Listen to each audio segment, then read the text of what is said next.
most people are held up to go to the cloud because of money.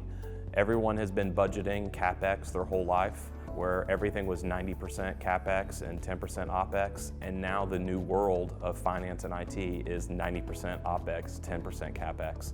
And I think there's a lot of CIOs and CFOs and CEOs that are trying to get over that. And once they can come up with that cost and get over that, then I think that's really gonna open up the floodgates for sure.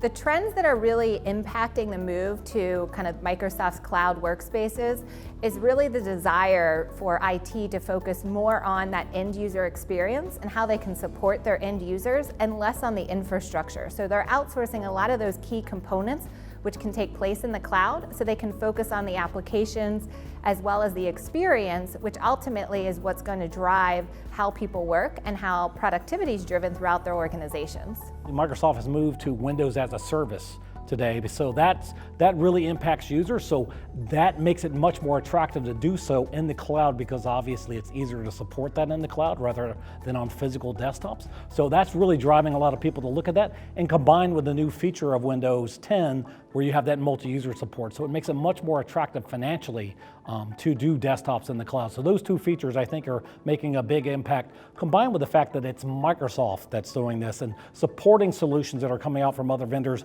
and those vendors are building on top of that.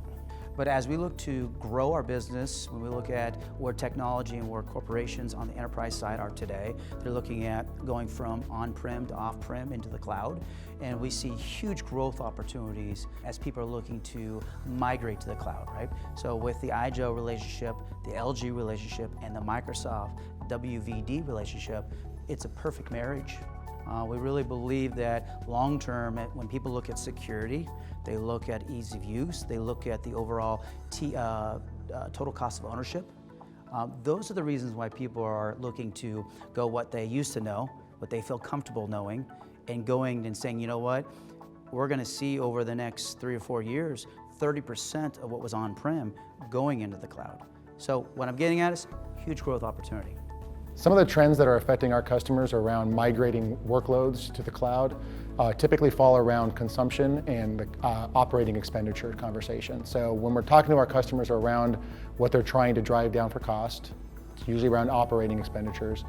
That usually then has a conversation around, well, infrastructure as a service, workloads, virtual desktops, and WVD and infrastructure as a service go hand in hand. So as long as we can have conversations around migrating workloads to the cloud, we're having conversations with our customers around migrating their infrastructure to the cloud. And because of Microsoft's licensing benefits, definitely WVD is coming up very often. So we work on the workspace side, on the cloud side, but a lot of our customers and prospects ask, well, that's great that I'm moving everything up to the cloud, but how do I manage endpoints? Because I don't want to have a Windows endpoint to manage as well as a cloud version of Windows as well. So with IGEL, and especially the IGEL OS and the UMS management layer, that gives the end customer the ability to have a relatively straightforward endpoint management solution with UMS, a very secure endpoint in the IGEL OS, and then access to things like Windows Virtual Desktop on the back end. I think by centralizing your desktops in general, it makes it easier to support and manage those desktops because you know what's going on because you have them in a central cloud-based location. So that provides a lot of benefits, and when things occur, as they often do, where you need to rapidly make changes to those desktops, it's much easier to do that in the cloud than it is when those desktops are massively distributed.